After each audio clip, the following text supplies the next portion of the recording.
right, hey, we're going to jump right into it. We're not going to have any pleasantries. We're going to get right into it. As you can see, I've got the glasses on. So we're going to dig right into this because this is something that I have noticed so much over the last 2-3 months that I've seen. And of course, it's on social media. And you can take all that with a grain of salt because there's a lot of keyboard warriors out there that have all the right answers. I'm sure you veterans and active duty service members have met quite a few of them. Before we get into it, this is why I want to talk about this. Can I have more than one VA loan at a time? I tell you, so I posed that question out on a group in social media, and it was a group of veterans, active duty service people. I just want to get a gauge on how many different responses we got. Wow, it was a lot. It was a lot of different responses, and unfortunately, there was only one or two that were right, and they weren't 100% right. So let's just dive into this and let's solve all the problems. Well, I'd love to be able to solve all the problems with this one video.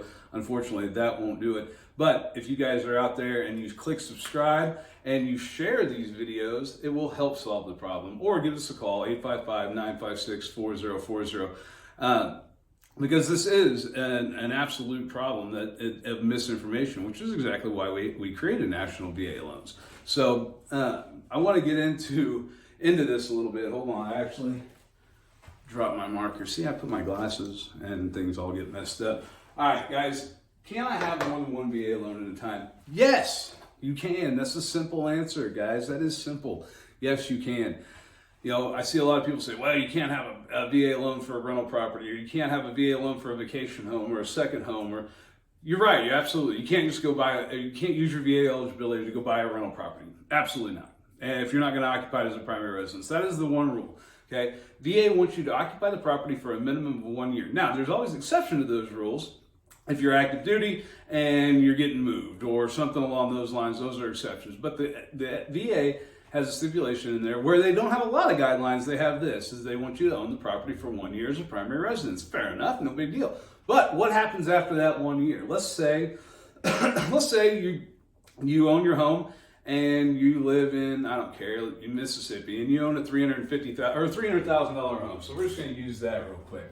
$300,000 home. That's your current property. Okay? And I'm not trying to be a smartass or anything like that, but get a pen and paper out and write this down because this is very important, and a lot of people do not understand how this works, but this is where a veteran or active duty member can become a landlord and become property owners and actually earn income off your property. So, $300,000 home. All right, we're going to back up just a little bit. What's the conforming loan limits? That's what we look at. We look at eligibility. We look at remaining balance, remaining eligibility. So, the eligibility, of course, your basic entitlement is $36,000. That's up to 25% of the home, and then there's subsequent entitlement that kicks in after that if you don't own a home. So, in this case, $300,000. That means you're using of eligibility $75,000 because that's 25% of the home, right? Of the loan. So you're using $75,000 for your eligibility. What that means is that is what the VA is guaranteed is 25%. That's what the VA guarantees, 25% of the loan. Okay. So you used up $75,000. All right, I got to flip the glasses back on now, folks. All right. If you are going to buy another home, another primary residence, a new primary residence, because you've outgrown this one, or you've been there 2, 3, 4 years, or you're getting moved and getting stationed somewhere else, and you want to buy another primary residence, but you don't want to keep or get rid of this one, you want to rent it out. The VA has a standard guideline where we go off the conforming loan limits, okay? And this is only in this case for buying a second property. This has nothing to do with a primary residence and you're selling this. So this is only if you're buying a second property. So you've got the conforming loan limits are $726,200. And so let's just, we'll put this right over here, $726,200. Con loan limits. So conforming loan limits. And we'll circle that. And this, for the grand scheme of things, it's not near as big. So that means if you own your current home and you're not planning on getting rid of it, you can go to the $726,200 on your new home. That means you have an extra or additional bonus eligibility of 181,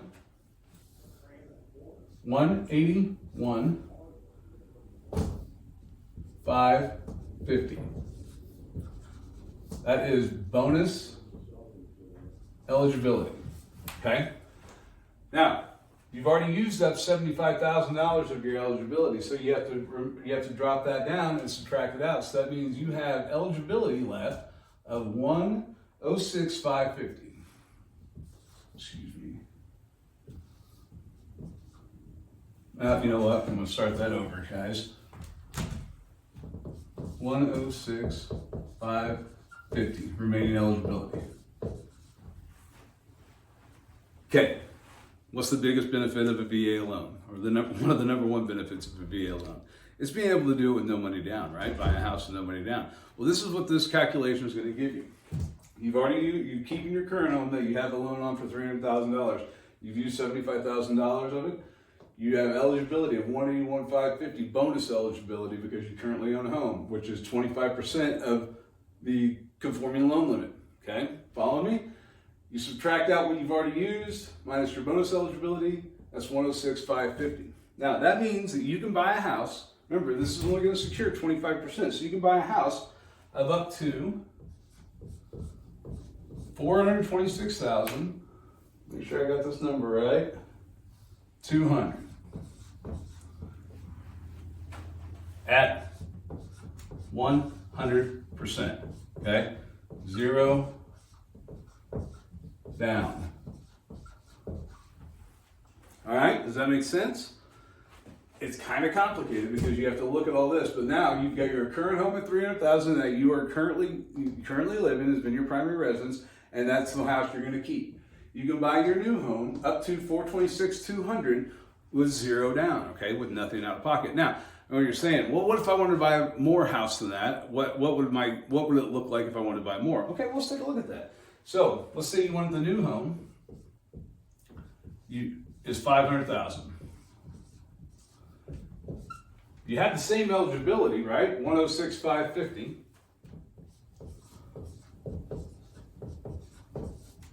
That's the eligibility you have left. So that's the difference of from this number to this number, right? That's the difference of 73,000. I think $73,800. Now here's where the VA comes into play again, and it really, really helps. So instead of putting down $73,800 in order to get down to this amount, you just have to put down 25% of this. So you can buy that $500,000 house, keep your $300,000 house, and total net out of pocket would be $18,450. And now you own both homes. Okay? I feel like that's simple because I just wrote it all out, and I do this every day. But that's the key here, folks, is you want to find someone that's a VA specialist that does this on a daily basis. You need to find someone that understands this, because I can assure you out there in the Twitter world, in the Facebook world, in the all social media world, the experts are few and far between. But there are a lot of people that like to talk, okay? There's nothing wrong with that. But make sure we're getting the right information, especially when the information that is being given out there is guiding our veterans the wrong way, all right? This is one of the best attributes and advantages of the VA loan. All right, so to recap, again, you've got basic entitlement, which is $36,000, okay? Then you have your subsequent entitlement. But when you are buying a home and keeping a current one, that is when you have to go into your bonus entitlement, which again, these are just terms that we all know because this is what we do and that we'll handle on this side for you, but we want you to understand that you can do this. So with this, in this scenario here, you can still buy up to 100% at $426,200 with 0 money out of pocket.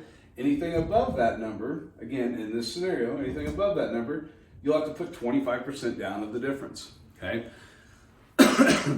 The reason I want to get this information out, other than just having the information so it's all available to you, is right now we've seen over the course of the last few years, we're seeing rents go up, okay? Rent is increasing. So selling your home may not be the best thing for you, especially if you're younger and you're trying to build a little bit of a portfolio, or you're trying to build a little bit of an nest egg. Let someone else pay your rent or your mortgage. Let them help build your equity and make a few dollars on it on the same time. You've got to do it within guidelines. You do have to own your home as a VA qualified home, primary residence. That's the only way you can buy a home through the VA is as a primary residence. But there are ways, if the situation arises, that you can put yourself in a better position because you can earn money off your property. Okay? Again, if you have any questions, give us a call, 855-956-4040. We'll roll down through all this with you. We'll go to your specific scenario and figure it all out, because there may be a way that we can utilize that current property, your current primary residence, the primary residence you're departing, to help earn you income. All right, guys, again, you can subscribe right here to our YouTube channel. Stay current with all the up-to-date information for the VA. 855-956-4040. Any and all of our VA specialists here at National VA Loans has this information, and they'd be happy to share it with you and go through it all with you. Until then, guys, until next time, God bless and thank you for your service.